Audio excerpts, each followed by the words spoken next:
South Texas, 1840. The ground shakes with the pounding of hooves as Comanche riders charge through the brush, their war cries splitting the air. The settlers have no time to prepare. Arrows fly, rifles crack, and the earth is soaked in blood. The sky is thick with smoke and chaos as the Comanche descend like a storm, merciless and relentless.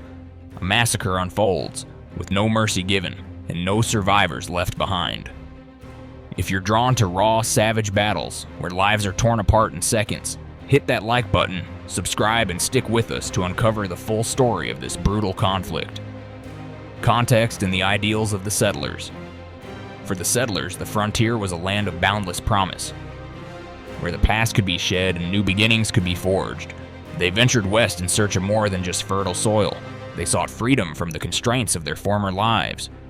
In their eyes, this vast, untamed land held the potential for a peaceful, prosperous future. They envisioned creating thriving farms, families, and communities. For the men, it was a chance to build legacies, grow businesses, and raise sons to follow in their footsteps. For the women, it meant raising children in safety and cultivating homes full of warmth. For the children, it was a new world, one of education, opportunity, and a brighter future. It was the American dream, full of hope, endless possibilities, and the promise of a better life. Yet, they did not know that the land they sought to tame was not empty, nor was it a blank slate. The Comanche, fierce and unyielding, had ruled these plains for centuries, living in harmony with the land. To the settlers, the Comanche were more than just raiders. They were the embodiment of everything that stood between their dreams and reality. The settlers' hopes were built on the assumption that they could claim this land, but they would soon discover that this was not their land to take. It belonged to the Comanche, who fought fiercely to protect it. Ideals collide with brutal reality. The first arrow screamed through the air, followed by the pounding of hooves that shook the earth beneath the settlers' feet. What had once been a place of hope, where families dreamed of building lives and homes, was now a place of blood and terror. The settlers' vision of a peaceful, prosperous life was crushed beneath the fury of the Comanche assault. In the chaos, the settlers' hopes were destroyed with each passing moment. The war cries of the Comanche warriors were not just sounds of violence, they were the death knell to the settlers' illusions of safety and prosperity. The settlers' belief that they could tame the land was shattered as the first bodies hit the ground, their blood staining the soil they had hoped to cultivate. The settlers were paralyzed by fear, unable to process the violence happening around them. What had been a dream of community and freedom now collapsed into the harsh, unyielding reality of war. The land they once hoped to claim as their own became a brutal battleground where survival became the only hope. Their cries for help were drowned out by the screams of the dying, and in that moment, the settlers realized that their dreams had been mere illusions, and this land was no longer theirs to take. It was the land of the Comanche, fiercely defended with blood and steel, the first wave of destruction. The first sound was the whistle of an arrow, a shrill, haunting cry that sliced through the air, followed by the thunderous pounding of hooves. Comanche warriors exploded from the brush like a storm, charging toward the settlement with terrifying speed. The settlers had no time to react. The warriors hit first at the outer edges of the camp, slashing down the sentries with brutal efficiency. The sentries' final moments were a blur, a flash of steel, a deadly arc of arrows, and the cold bite of death. By the time the settlers realized what was happening, it was already too late. The warriors were upon them, moving with a chilling precision that left no room for escape. Arrows rained down from every direction, striking their targets with deadly accuracy. A man, frozen in fear, felt the sharp sting of an arrow in his chest, dropping him to the ground in an instant. Women screamed in terror as their children were torn from their arms, helpless against the onslaught. A father raised his rifle, but his hands shook and the shot went wide. In those moments, fear paralyzed them. The warriors moved like shadows, swift, merciless, and precise, cutting through the chaos like a blade. A woman screamed, her voice lost in the air as a warrior grabbed her child and, in a single swift motion, slashed her throat. The settler's final breath was choked out in a strangled cry, her life extinguished as quickly as the warrior's blade had flashed through the smoke. The air was thick with the scent of blood, mingling with the acrid smoke that rose from the fires. The once peaceful camp was now an inferno of death and destruction, and every corner was consumed by the relentless tide of warriors. The settlers' futile attempts at retaliation were swallowed by the chaos. Their rifles rang out in desperation, but the Comanche were faster. For every warrior the settlers dropped, 2 more emerged from the smoke, cutting down those who dared to fight back. Knives flashed, tomahawks tore through the air, and in mere moments, what had been a peaceful settlement was now a slaughterhouse. The savage dance of war. Amid the chaos, a group of settlers huddled together behind a broken wagon, their only semblance of shelter in the storm. Rifles were raised, but for every Comanche warrior they shot down, 2 more appeared from the shadows. The warriors fought with grace and brutality, gliding effortlessly between attackers and defenders. Their movements quick, efficient, and deadly.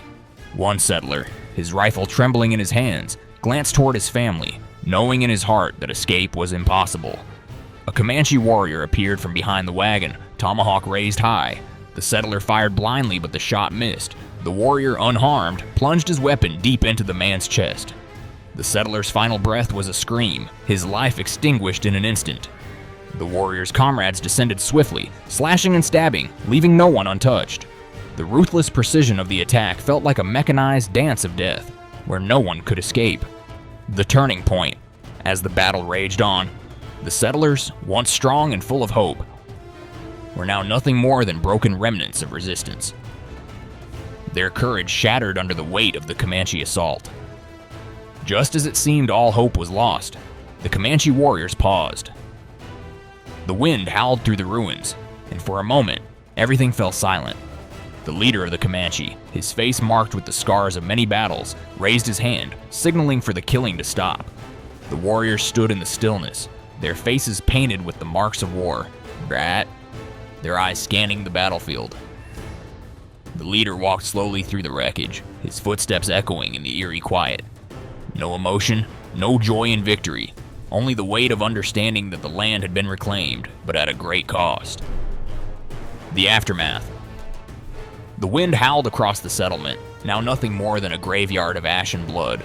The once vibrant camp had been reduced to a field of death, burned homes, bodies scattered in the dirt, the cries of the dying replaced by a suffocating silence. The few survivors lay among the wreckage, too weak to move, their eyes vacant and lifeless. A father, once proud and strong, now lay beside the charred remains of his children, his arms outstretched toward them, as if hoping they might still return. The women, broken and silent, clutched their loved ones' lifeless bodies. Their screams for mercy had been silenced too quickly, leaving only the crushing weight of their loss. As the first light of dawn crept over the horizon, the survivors could do nothing but stare at the destruction around them. Their homes, their lives, had been wiped away in the blink of an eye. The Comanche had taken not only their bodies, but their hopes, their futures. The land they had hoped to tame had taken everything from them. The price of war. As the sun dipped below the horizon, the survivors were left in stunned silence, unable to fully comprehend what had just occurred.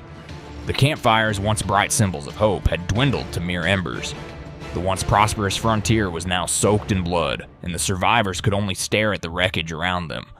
There was no going back. Everything they had built had been taken in an instant. For the Comanche, this battle was just another page in their long history of conquest, but it came at a cost. While they had secured a victory, it was marked with the blood of their enemies, and their own. Their land had been reclaimed, but the reality of war had left its mark on them as well. The settlers' dreams of a peaceful life were shattered. Their hopes for the future had been cruelly erased by the violence they could not escape. They had come to tame the land, but the land had tamed them instead, leaving them with nothing but loss and grief.